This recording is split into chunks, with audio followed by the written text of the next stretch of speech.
ओम सदाशिवसमारम्भां शङ्कराचार्यमध्यमाम् अस्मदाचार्यपर्यन्तां वन्दे गुरुपरम्पराम्। ओम.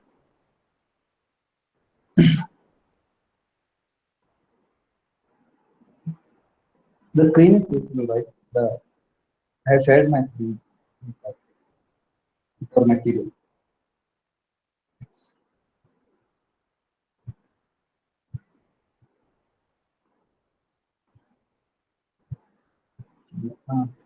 I'll type the right reading of it.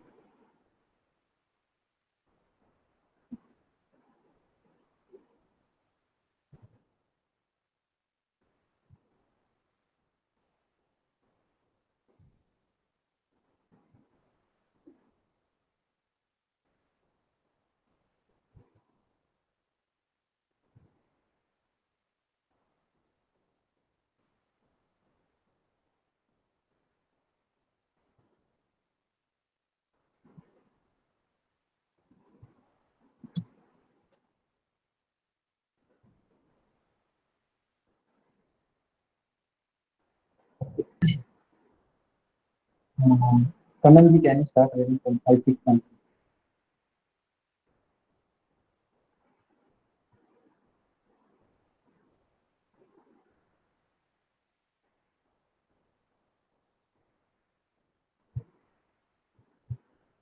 Oh, okay. Then I think next time will be Sunandi, please.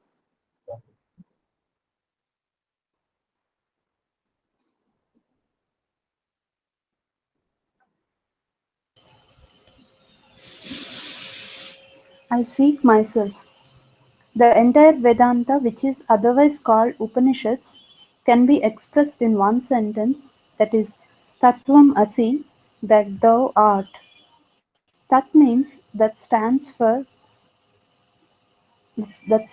something, and we have to understand the meaning of that is. A pronoun can stand for any noun. Suppose in the street a donkey is going. If I point at it and say Tattvam Asi, you know what its meaning is. In Upanishads, Tat means which I am seeking in life. I want to be free from limitations. As we have seen, there are time-wise limitations, spatial limitations, etc. I want to be free from all these limitations. That limitlessness which I seek, the freedom from limitations which I seek, is myself. In the vision of Shruti, not in my vision. Shruti means Upanishad. In my vision, I am a seeker of the freedom from limitations. In the vision of Shruti, uh, could you please scroll down? Yeah. In the vision of the Shruti, I am already what I am seeking. Verb of being. It is a very which reveals a fact. Like when I say you are, this are is a verb, alright, but it does not imply any action. In am is a verb which doesn't reveal any action, unlike he goes, he talks, he walks, etc. In all of which some action is involved, but these are verbs that reveal action.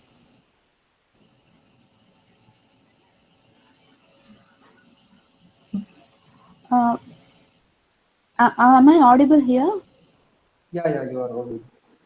Hello? Yeah, you can But do it. okay. But is, am, or these are not the verbs of action. They are verbs of being. And so here in this statement, Tattvam Asi, thou art that, the verb art naturally reveals a fact, and therefore I am not going to become that because of the fact I am that. The seeking comes from self-ignorance. I cannot seek if I know this fact. I cannot seek a thing that I already have if I know that I have it. Nobody can ask the Lord or anybody else to give him a head over his shoulders because he has one already. Even if I ask the Lord who has appeared before me to give me a head over my shoulders, what answer can the Lord give me? The Lord would say, well, I continue to be almighty in spite of my incapacity to give you what you want. How come, I question? Lord would reply, even though I am the Lord, I cannot give you a head over your shoulders because you have one already. If you want another one, I can give you. That is why I am Almighty. Hmm, yeah. I can give you more. I can give you one more head, but do not ask me to give you a head that you already have. I cannot give that. Even the Lord cannot give me what I already have. He can give me what I do not have. Naturally, I cannot ask him to give me a head over my shoulders. I can no doubt ask of him, "Oh Bhagwan, please give me something in my head." And Lord may stuff it with something. But that is different asking altogether. Well, so it is clear that getting a thing which I already have is just impossible, nor is there a necessity. And if there seems to be necessity, it is only because of self-disowning. A man was once using his reading glasses when somebody came to see him. The man lifted his glasses to his forehead and started talking to the visitor. After the visitor departed, he wanted to continue reading, so he looked for his glasses. Where are my glasses? The glasses were not there on the table, in the drawer, or on the floor. Nowhere could he get them. Finally, he understood that he had been wearing them all the while. When my glasses are with me and I still want to be the owner of the glasses, then the problem arises because of my non-recognition of the thing I possess. The owner of the glasses, the possessor of the glasses, wants to be the owner, the possessor of the glasses. This kind of seeking arises because of disowning what I possess. In the vision of the Upanishads, what we seek is ourselves. Out, you are that which you are searching. They arrest our attention and point out, hey, you are that. While thus pointing out who I am, the Upanishads also take care to show exactly what I am not. By analysis, by inquiry, by vichara, they make us see that I am that. Aham Brahman Asmi.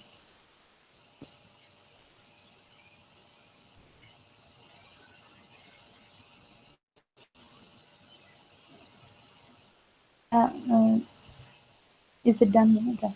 Yeah, we can discuss.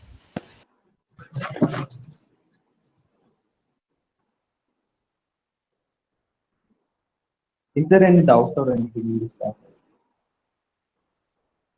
If anybody has any doubt, then we can discuss that out.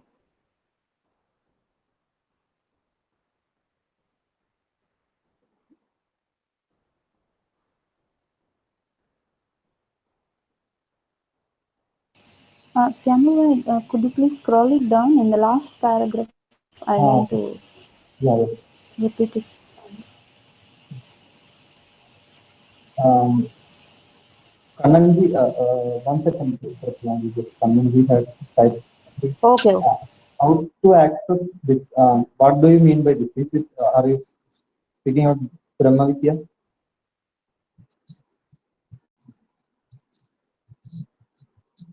Yeah, okay.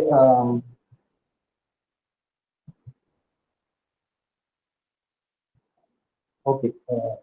How can you access?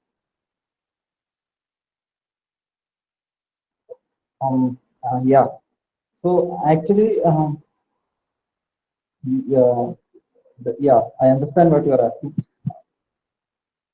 You cannot actually experience Brahman, but in one talk, Pujaswami, what Pujaswami says is that you are already experiencing Brahman because all the time I exist, I am Brahman only. There is no time when I am not Brahman. So there is no time when we are not experiencing it. But I understand what you're asking that, yeah, we don't feel like that always because of this avidya. We never feel like we are complete or limitless or the Atman, we are what we see. We never feel that. That is because of avidya, the ignorance. We are taking ourselves to be a limited body, mind, and other yeah, certain roles as well. That I am a student, I am a father, I am a son, I am a daughter, I am this and that. So we are limiting ourselves into lots of roles, lots of we are limiting ourselves to body, we are limiting ourselves to different characters and so on. So what has to be done, just like Sandhi points out in this uh, uh, paragraph, even Lord cannot give you what you already have. What Shastra, the Upanishads can do is that they can make you recognize it. If you are prepared to, you have a prepared mind to understand it, then they can make you understand it. That's all. You cannot, nobody can, nobody or nothing can make you Brahman because you already are. So what we need is to remove the false conceptions and false notions and recognize ourselves as what we truly are. So for that, the only way you can actually understand it is Brahma Vidya. And for Brahma Vidya, there should be a prepared mind.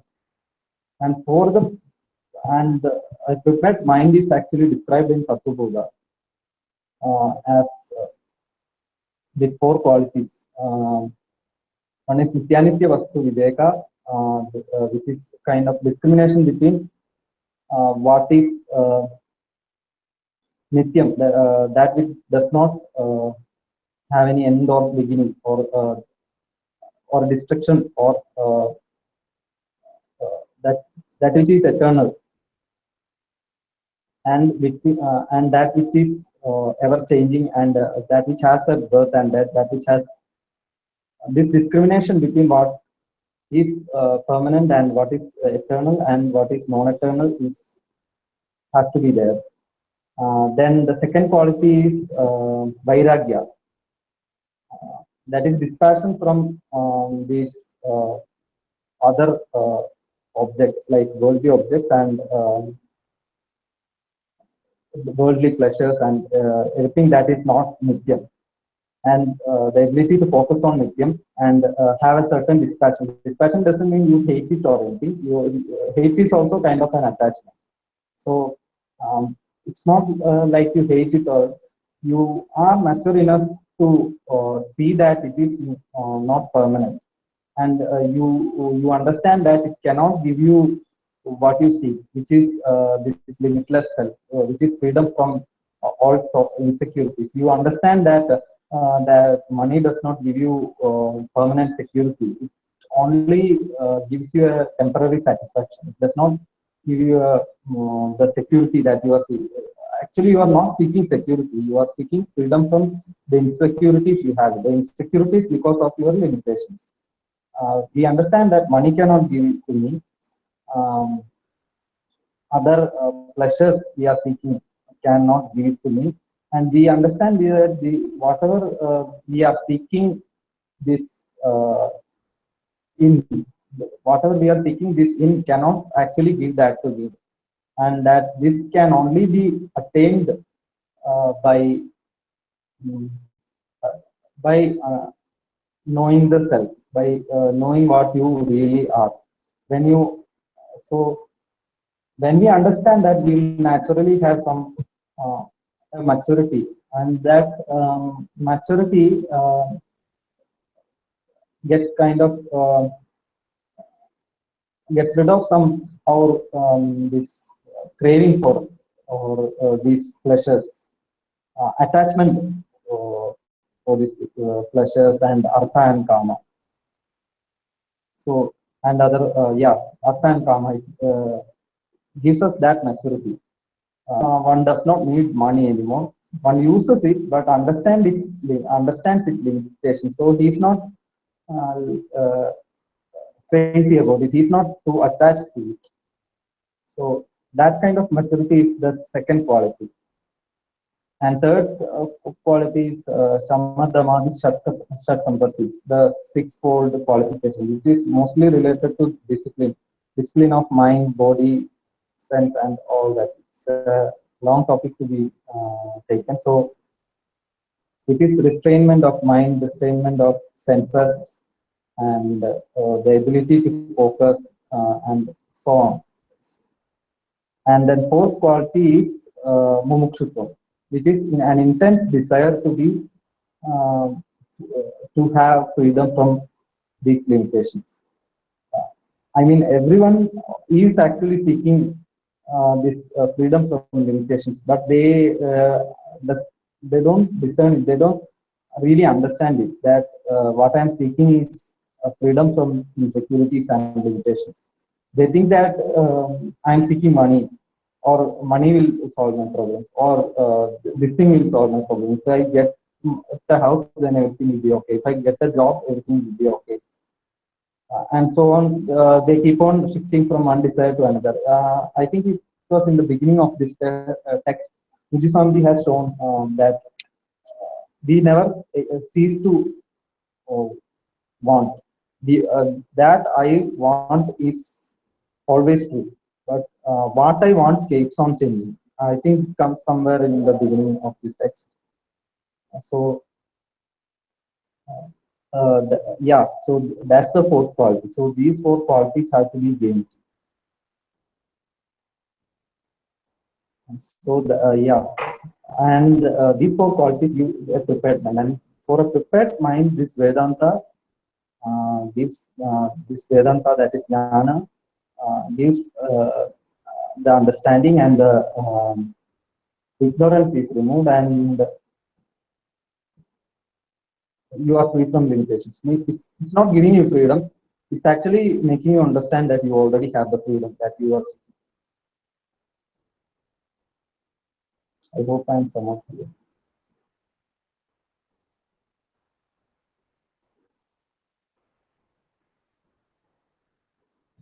Uh, yeah, creating a prepared mind is not actually totally different from this studying. Actually, I'm not saying that simply going through some classes you will get a prepared mind, but it is not entirely different. If you see, uh, to have vairagya, to have mumukshutvam, we should actually know what we are seeking. Um, like Nityanistya Vastu Viveka is understanding what is permanent and what is not. And in the Vedanta teaching, we come to understand the limitations of uh, what we are seeking also. And also we come across that whatever in this world is changing, and that is not Nityam. We keep on understanding that, and we keep on understanding what, as Pudiswami says in the end of this paragraph, uh, while thus pointing out who I am, the Upanishads also take care to show what exactly I am not. So this Viveka, in this Viveka, this kind of teaching of Upanishads helps in building Viveka as well. So this teaching also is supportive in this gaining these qualities as well. So as Prashanti has said, creating a prepared mind goes in parallel with these studies. And for that, you have to follow Karma Yoga. This Karma Yoga, yeah, Karma Yoga is basically uh, accepting, first surrendering every action, physical or mental or anything, everything to Ishvara, and accepting whatever the results may be as the prasada from Ishvara. That prasada buddhi is Karma Yoga. So we should have that. And one thing is that you cannot say, okay, I'll murder somebody and steal their money and then surrender it to Ishvara and take the phala as Ishvara Prasad. That does not work because there is an order. This Ishvara is not separate from the order. Yeah, yoga karma su kaushalam. Kaushalam means the ability to discriminate between what is dharma and adharma and follow dharma. That should be there. Ishvara is not separate from this order. Dharma is the order that sustains this world. So you cannot disturb that order and then claim you are following Karma Yoga. So when you surrender to Ishvara, you also surrender to Dharma. You follow Dharma strictly, and that's how you earn this maturity. The Karma Yoga gives you these four qualities, and some people might ask, like for this mental and sense discipline that we talked about as the third quality, whether yoga does not help in it. I mean the Ashtanga yoga. Yes, Ashtanga yoga is extremely helpful and extremely recommended. And again, but why we are not saying it separately is because why we are not separately talking about it is because after all, this Ashtanga yoga is also karma only, because you are doing some sort of action, whether it is meditation or it's all action only. And then people ask about bhakti. Again, bhakti is also an action. Whether you chant, whether you do puja, everything is action. So, and this surrendering to Ishvara itself is the right attitude of bhakti. It's bhakti only. So that is karma yoga. And one more important thing is that there is Pujaswami in his Bhagavad Gita home study clearly says that there is no such thing as secular karma yoga, because we hear it about it a lot. Yeah, that some kind of a certain mature reaction or a I don't know the exact word, I maybe equanimity or something in accepting result is karma yoga. That's not correct. Karma yoga is never there without Ishvara. Surrendering karmas to Ishvara is so. Without Ishvara, there is no karma yoga. One has to understand Ishvara. That Pujaswami says that the basic person is a religious person, or the basic person. This religious does not um, imply our religious identity and all that. Yeah, it comes, but what he says is that the basic person is a person, a bhakta, one who relates to Ishvara. So that basic person has to be recognized, and so and you have to become a bhakta first and surrender to Ishvara. And without that, there is no karma yoga. So one has to understand that, and one is different from all these roles, father, mother, and all other roles we play. And that firstly, I am a person, I am an individual, and I am related to the whole. The whole is Ishvara, nothing but Ishvara. So this relation is the relationship of a bhakta and Ishvara. So that point has to be reached first. So you cannot bypass karma yoga, you cannot bypass Ishvara.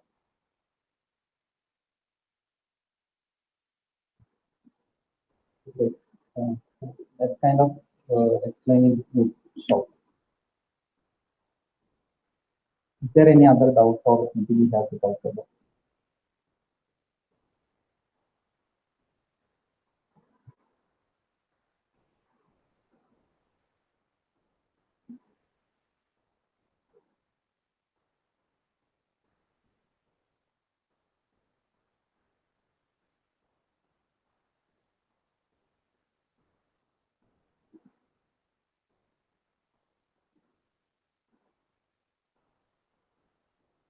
Yeah.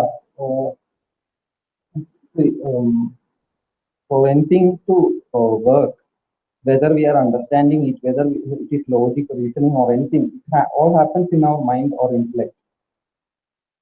Basically, for us to think, Atma is the. I think it is yesterday only we studied in Gita that. Yeah, yeah. I'm not going to be complicated stuff. But yeah, Atma is that Sakshi. Sorry, that would be wrong.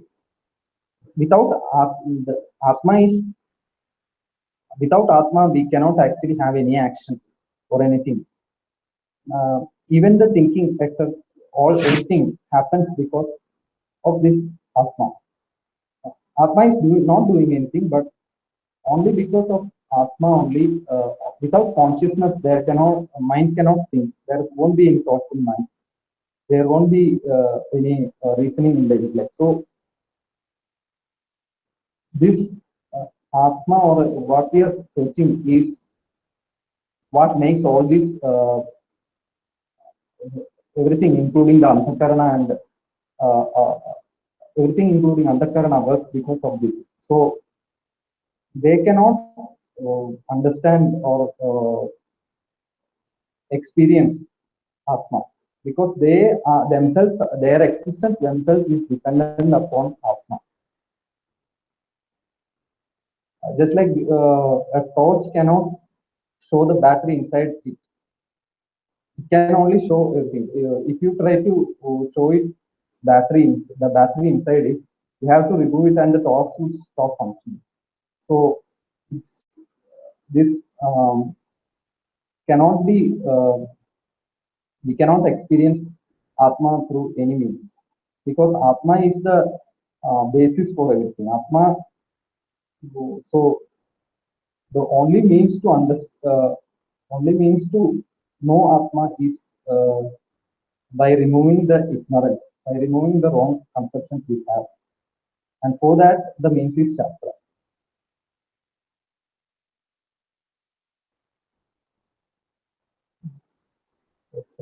That we are also, that we are found a couple of curriculum and these videos. Starting to finish it, please let me know which is best. Yeah, you have to start with number by issue. That is recommended by most teachers.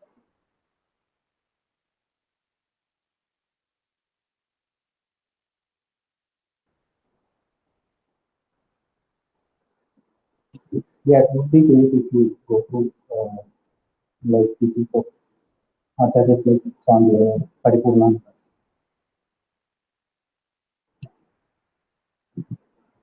Can we move on to the next topic?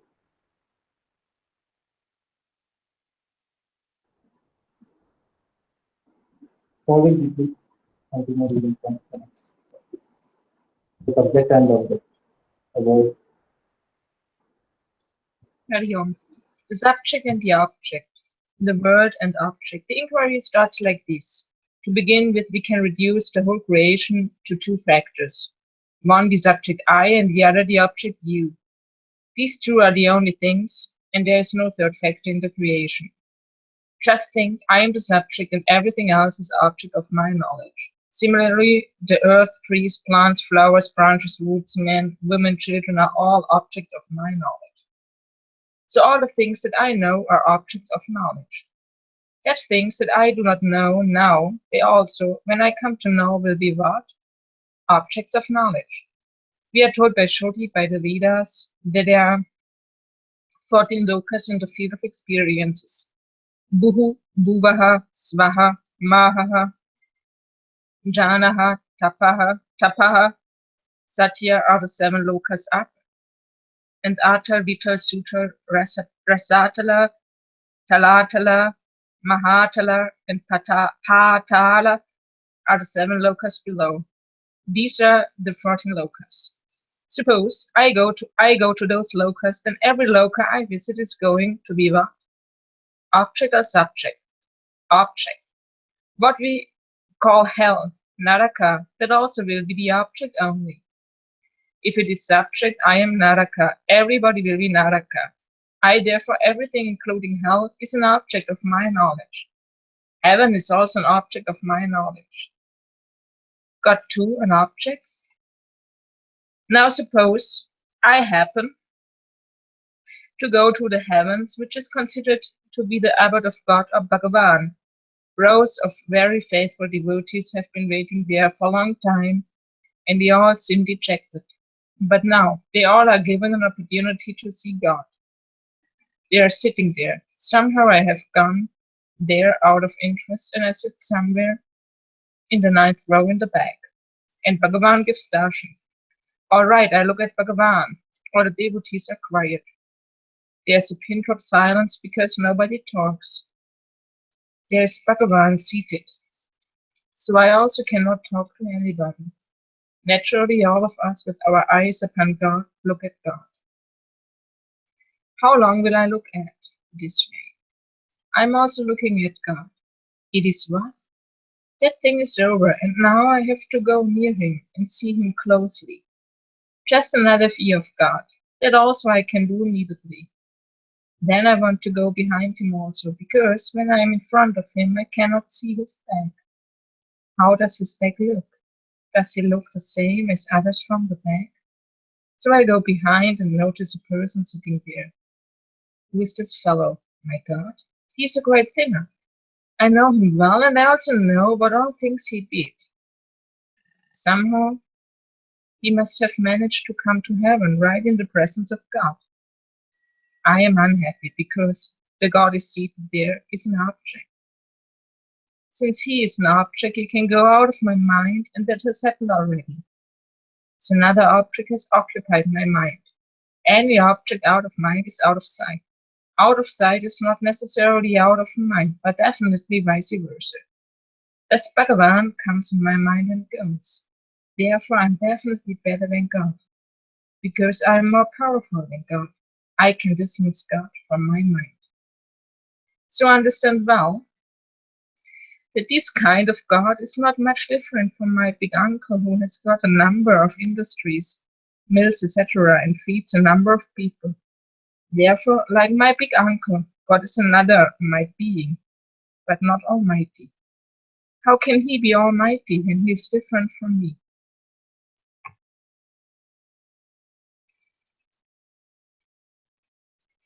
I have got only a limited power, but that power is definitely mine and not God's. You also have got some power.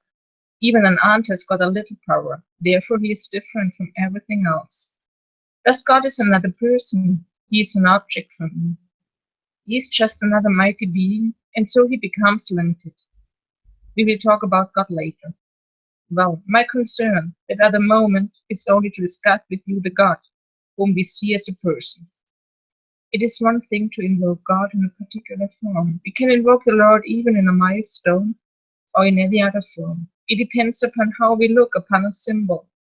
But to accept that God is different from me is a different thing altogether.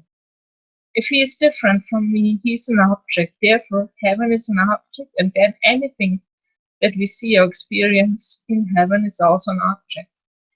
All of them will be objects alone, and therefore there is only one subject. Visualizing I. The sounds are many, the forms are many, the colors are many, the smells are many, the scenes are many, the forms of touch are many. All of these are many. What I can perceive is many cells are many, atoms are many. Who is aware of all these objects? The only aware I. How many eyes are there? There's only one eye. If we think of another subject, what does the subject become? The moment we think of another subject, it becomes an object.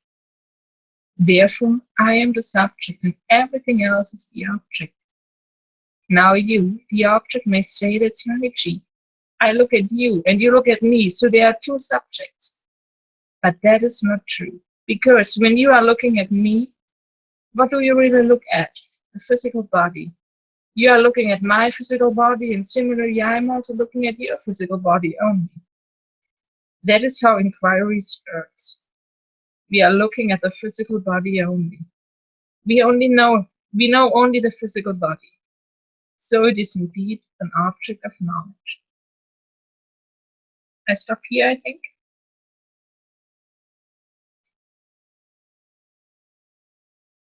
Yeah, we can discuss.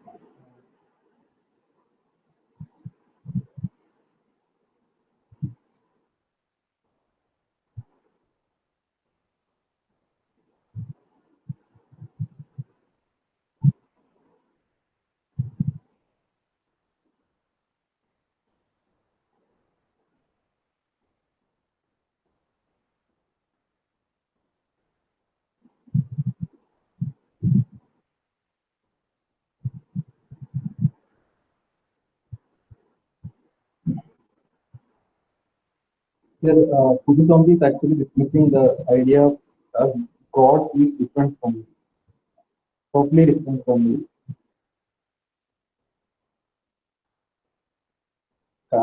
Sort of a personal God sitting in a specific place, be it heaven or anywhere else. So that kind of a notion of God is being dismissed here.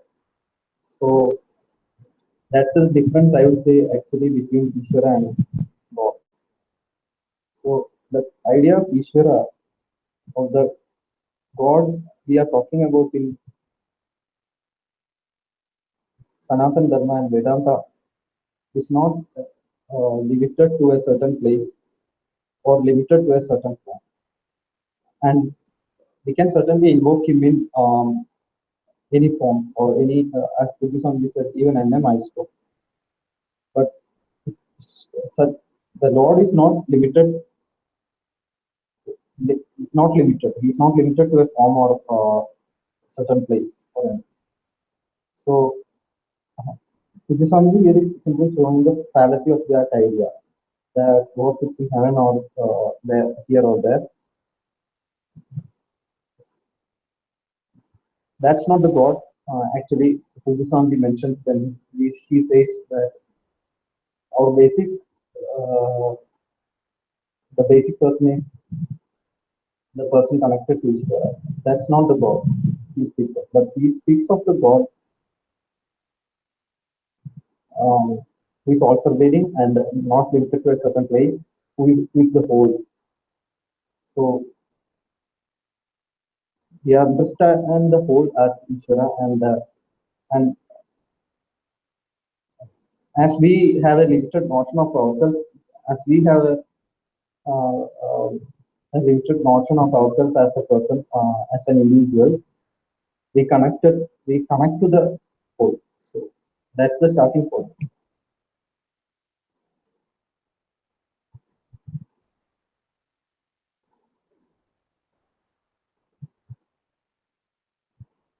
Is there any doubt on this?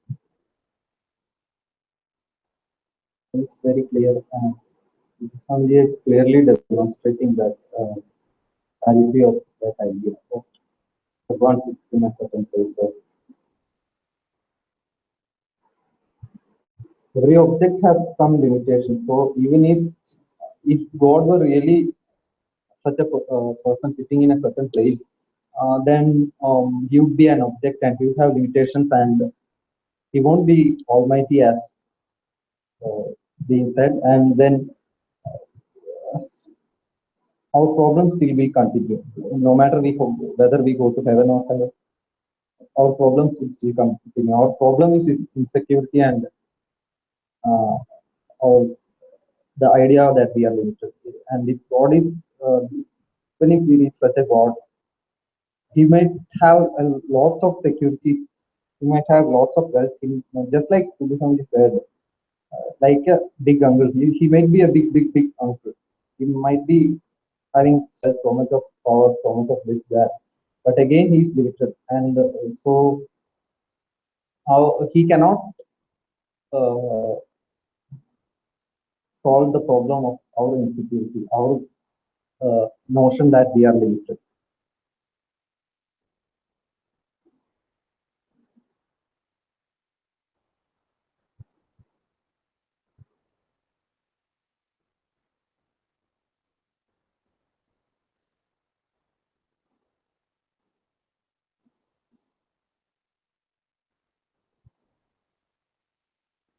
And the Atma cannot be an object. Atma, I cannot be an object because I am perceiving all this. I'm kind of a witness to all these objects. So the world can, the entire world, the entire Jagat is an object for my perception. I know of all these objects. So I am aware of all these objects. So all these are objects, and the subject, cannot be any of these. So Atma is not any of these objects. Atma cannot be an object. So Atma cannot be any of these. And in the next topic, that is I am not this body, Kujiswami also, we are actually understanding what Atma is not. Like Atma is not a certain God that is sitting in a certain place. Atma is not heaven, or Atma is not you know, Atma is not any of these objects that we are perceiving, that we know, that we are aware of. Similarly, then, so we are kind of uh, removing different notions that we take Atma or Ishvara to be, and reaching and understanding what Atma really is. And in the next topic, what Kujiswami is explaining is that to be, I am not this body. So uh, now even our body is an object of our perception. I am aware of my body. I call my body. So it's an object of my knowledge. So it cannot be Atma. It cannot be me. In my presence, I know this. I'm able to know this body. So that's what Swami will be explaining to us in the next part. So we are removing some false ideas about what we are seeking, what Atma is in these topics. Is there any doubt? Or I think this will be a good point to close.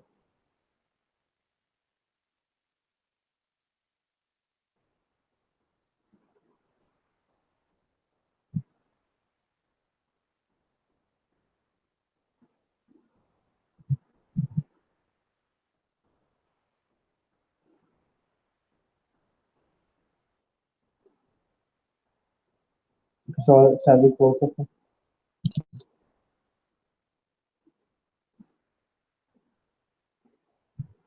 Okay, then I'll close up. Okay, I'll close up with the prayer. Om Purnamada Purnamidam Purnat Purnamudachyate Purnasya Purnamadaya Purnamevavasichyate. Om Shanti Shanti Shanti. Hari Om Sri Gurubhyo Namaha. Hari Om. We'll meet next Sunday at the same time. Please and change. Syamada? Yeah. I saw one Swamini